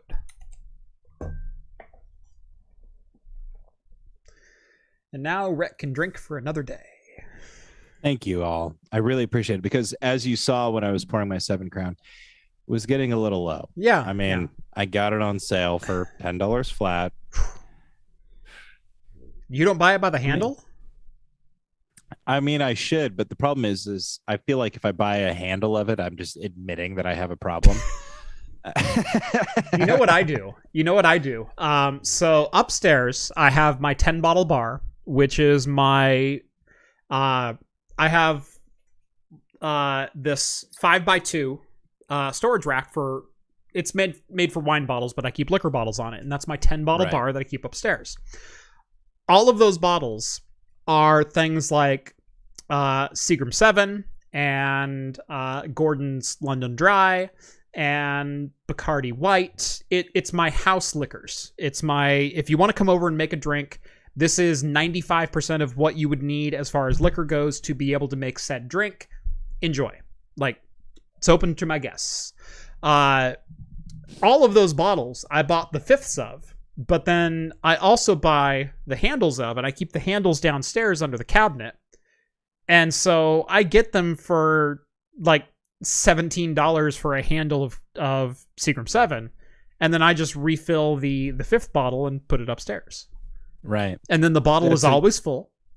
That's a good idea. And because, I mean, like a fifth will cost you $12. The handle is 2.5 times the volume, and it's what, 17, $18? It is so much cheaper per ounce. The economic value of it is it's off the charts. No brainer. Yeah. Okay. But so I bought the fifth bottle, so I also have the proper presentation and everything looks nice. I don't have to go, the one with the plastic topper is the Seagram. Well, exactly. See, and I got enough decanters for everything that I really don't even need to keep anything in the bottle that I buy it in.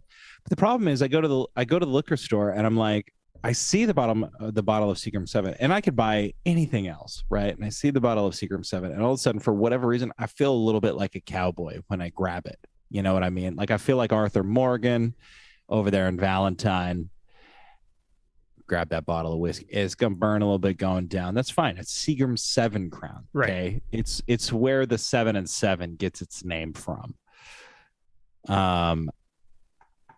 And I just can't help myself. Or if you want to be a real baller, you go up to the counter, and they've got the fifths behind the counter that are flat. They could kind of fit in your inside jacket if it's big enough, the inside pocket. I don't know why you would need an entire fifth on your inside jacket, but you don't hang out with the same people I do. Well, I mean, see, the problem is, Jeff, too, I also have like nightmarish flashbacks to CES when we bought the whole entire handle of 7 Crown, and then it's true. Like, we just couldn't finish it despite our heroic efforts. You know what's funny is for the first couple years I went to CES, the first year I bought a fifth and I had like a third of it. Because we went to so many parties, like I was never at the hotel room wanting another drink. Like I'm trying to sober up and get some sleep. I don't need another bit of whiskey right now. Went with Rhett, and we ended up buying a handle because we were there a couple days early and staying a day late. And so we were like, yeah, we're going to spend some time in the room. It sounded reasonable. I think again, we drank less than a quarter of it. Like we got our money's worth, because had we gone to a bar, that would have been like one cocktail. And so it's like, we definitely got our money's worth, but you know, we left behind 3/4 of a handle of Seagram 7. Then Steve and I went, and I will say, the parties were downscaled slightly the year that Steve went, but only slightly. We still had, instead of 5 out of 5 for open bar nights the week of CES, I think we were 4 out of 5. And one of them closed at 10. And so it was like we had to go elsewhere anyway. So we just went back to the room. And all the people that I normally hang out with weren't available like the nights that I was open to hang out with them and do like after hours bars and things like that. And so Steve and I just went back to the room. God, I think we blew through like 3/5. Oof. Yeah, I don't know. I recall so many times like getting back to the hotel room and like looking at that thing. Like, I just wish I had it in me. Yeah. I feel like a failure. Yeah, you know? And it's like, even there was one night where we were just like, we were so tired. We like ordered in. It was like even our last night. We ordered pizza our last night. We're like, let's just eat pizza and watch TV. Yeah. Like, let's just not do anything but that.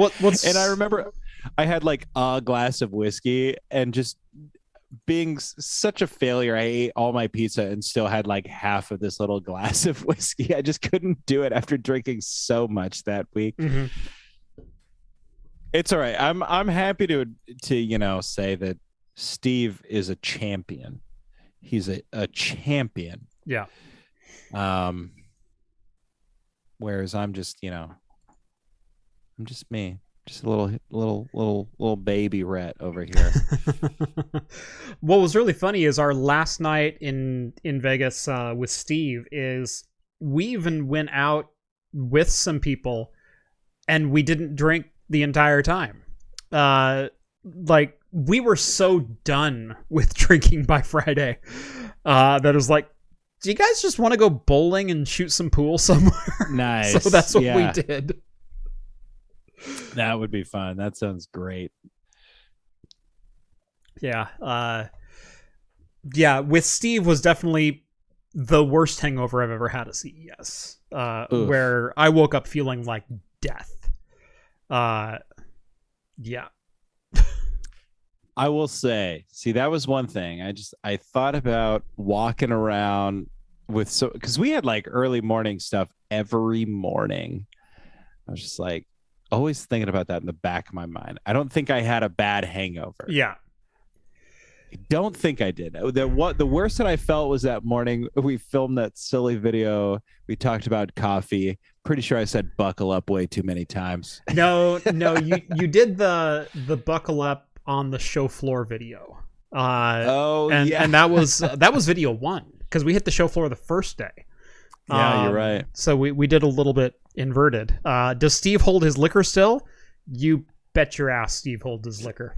I'm sorry, Novella Hub. When I use the word champion, I don't do so lightly. Okay. Did I stutter? We're talking about like Achilles here. Okay. We're talking about I don't know, another Greek hero, Jason, right? From the Argo, from the Red Power Ranger. Yeah, exactly. Steve's a hero. Yeah. Whew. My liver hurts just thinking about it. We do have a few super chats that we need to get to, because these fools throwing down, following up Zachary over here, starting with the net guy, $33.33, a nice round sum. Diapers are paid for. On to the college fund for number 3. Congrats and best wishes for 2022. Thank you so much, good sir. You are such a great dude, and a lot of fun to hang out with, and someone I would gladly brave the Oregon Trail with again. For sure. It would be my honor. 700 pounds of meat and all. We're gonna make it happen. And this bastard only brings back 100 pounds. Like, you're just gonna let 630 pounds of buffalo rot out? Like, I'll go back for it. God, wasteful. And then Andrew sends over $10 to the diaper fund plus 1 organic computer. Smiles. Thank you. Oh, cheers to that. That's cute. Yeah, for those that weren't tuning in at the beginning of the show, the newest edition. Aw. He's a cutie, and his son's pretty good looking too. There's something... That was a good one. Good dad joke. It was a good dad joke. They just excellent. They're just so natural anymore. I've never struggled with dad jokes, and now there's well done. There is something incredibly magical about like the first few days of like a newborn. They're just like these little like brand new things, and then you find out like they do have these tiny like little personalities sort of like ready to go. You know, you start figuring it out a little bit. Yeah. It's like, yeah, there's a whole person there. You just gotta chip away, find it. So great.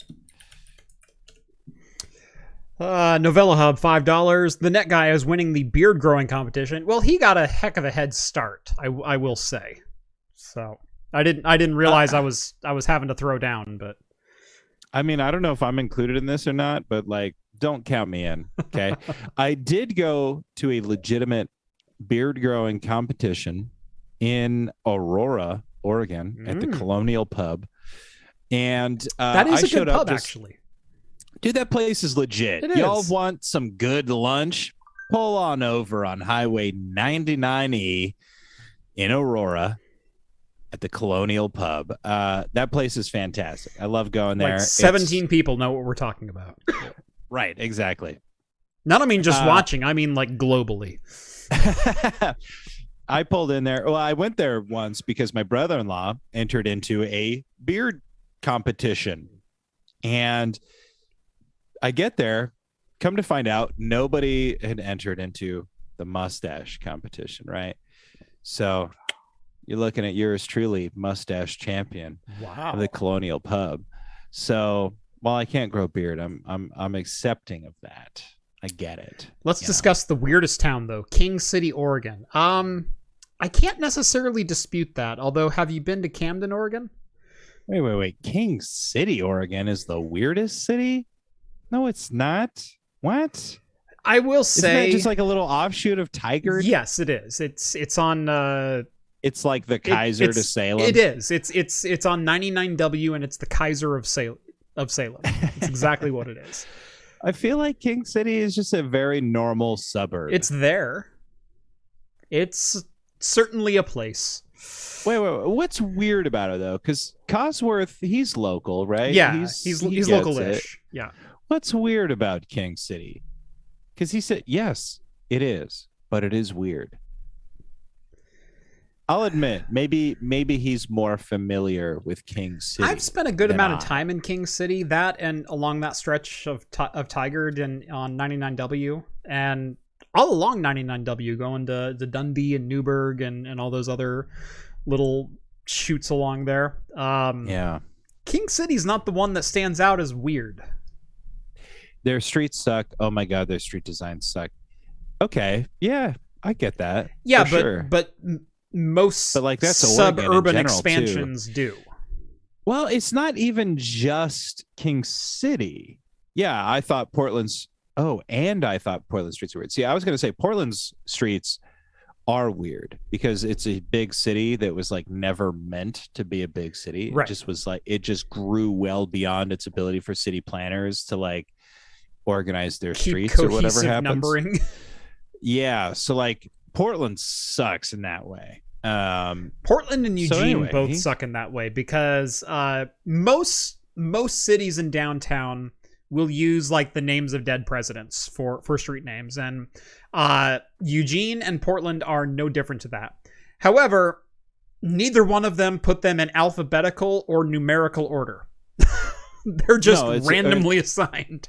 It's in order of the city planner's wife's favorite presidents. Right. So, go with that what you will. Yeah, I feel like most cities in Oregon, and the problem is that Oregon, where it's happening to us even right now, we are growing faster than we are prepared to. Yeah. Oregon, I used to hear a lot of people say that Oregon was like one of the best kept secrets, which I'd agree with. When I was a kid, I was able to go places outdoors and never see anybody. And now, I'm only 30 years old, but now I have to get permits to go to some of the places that I used to just dive in on spur of the moment, late morning, early afternoon, as far as the outdoors is concerned.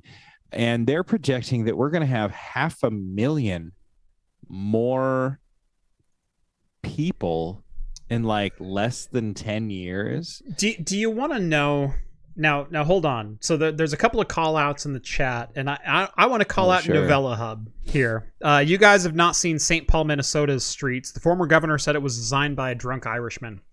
That may have been, but that's fine. Could I put a better example of poor city planning and unpreparedness than Bend, Oregon? I don't know, man. They got roundabouts. Well, they got roundabouts. Like, I'll give them that. Like, at least they were thinking that far ahead. But the problem with Bend is you have 3 major highways in Oregon that all converge at different angles to Bend. And they all cut through the middle of Bend. They all intersect, but all at different points. The city is not big enough for 3 highways to converge, and yet at the same time also has like 80,000 people. Right. But the highways themselves are like the main thoroughfares of the city. Yeah. But then on either side of each highway, they're completely different street names. Like you have A Street that connects to Polk Street across Highway 20. Yeah, that makes sense. And sorry. It just, depending on what side of the highway, of which side of what highway you're on, you will be a different street name. And none of them run east, west, north, south. They're all just kind of, it's like this triangulation of, we don't know. It's all on the freeways. Yeah. Yeah. It's that's ridiculous. a good point. And that is weird. I'd imagine like once you get it, it's like, okay, maybe. Skull has a weird one. I've never heard this before. He says, as you go northwest of the Loop in Chicago, the streets are in order of states as they joined the Union. I've heard that one before. Yeah, no, I've heard that one before. Trying to think of who else did that one. I'm drawing a blank. I know I've heard that before. For other than Chicago. Right. I would love to dream up a stupid order to put streets in. Mm-hmm. Like that seems like a job that I was born for. Right. Cosworth did expand on his King City hate. He said, yeah, but all of the streets are named after the country that we left, which I assume must be England. Because it's King City, right? King George. Kind of makes sense.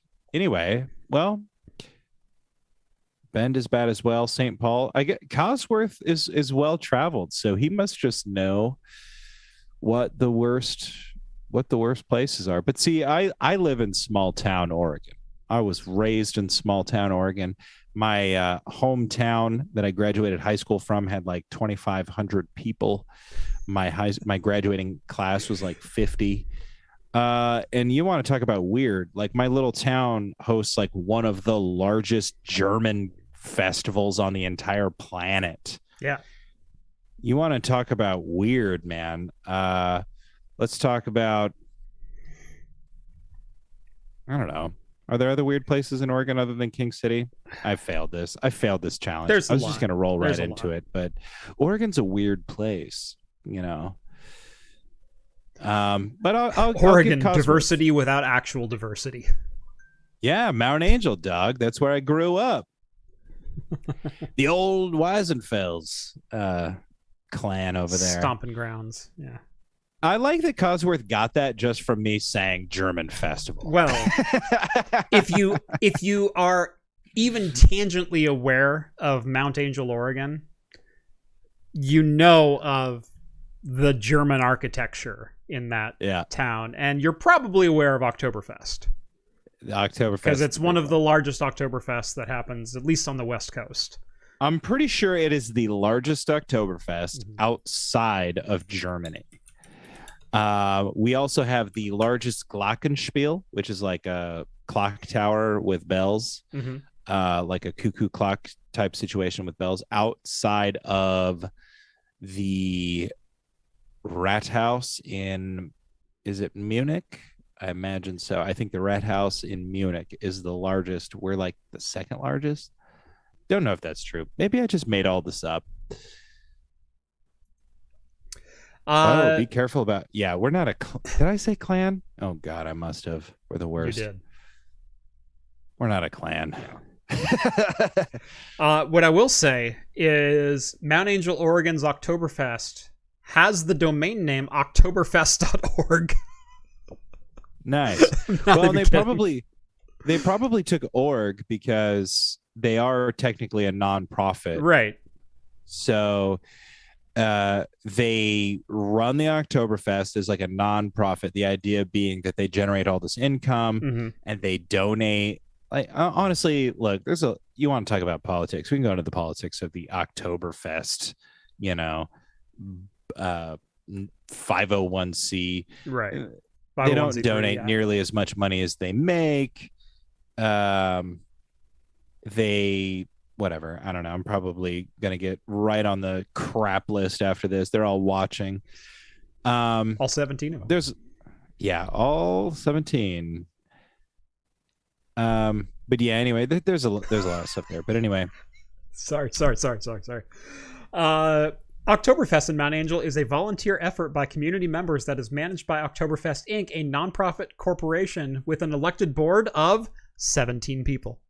Well, you said 17. I thought you must have known. I didn't.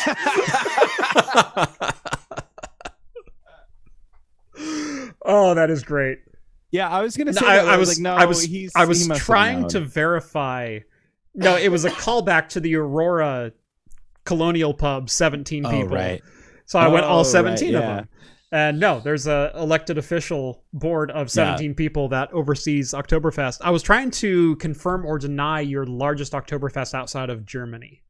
And so I'm trying to find information while we're talking about it. But yeah, well, it is like the second or third largest event in Oregon behind the state fair. Yep. And the Oregon Brewers Fest. Oh, yeah. Well, way bigger than the Oregon Brewers Fest.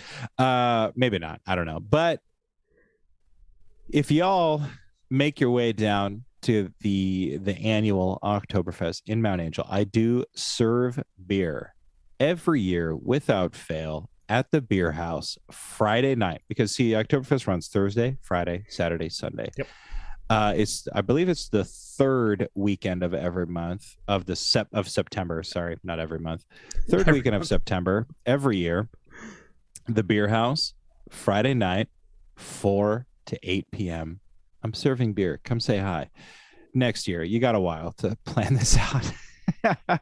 I expect to see American Cosworth there after this, after just casually throwing Better out darn Mount well. Angel. Right. So. Oh, and with that, it is now 10 p.m. Woo. And so concludes episode 211 here on Talking Heads. Thank you all so much for watching. If you like this video, hit that thumbs up button, subscribe to Craft Computing if you haven't done so already. Follow me on Twitter at Craft Computing. Follow Rhett on Twitter at RhettIsAwesome or at Game Devs Quest if you're into that kind of thing. If you like the content you see on this channel and want to help support us in what we do, consider joining the Patreon. Link is down in the video description. As a bonus, you'll get exclusive access to the Discord server where you can take part in the super secret chat and the even more super secret after party after every Wednesday show right here on Craft Computing. Head on over to craftcomputing.store, grab yourself a pint glass, and start drinking like a pro. And, as always, we will see you right back here next Wednesday night. Cheers, all. Cheers, everyone. And cheers to Zachary. Cheers to Zachary. Cheers, Zach. My glass is empty, though, so cheers. I got you.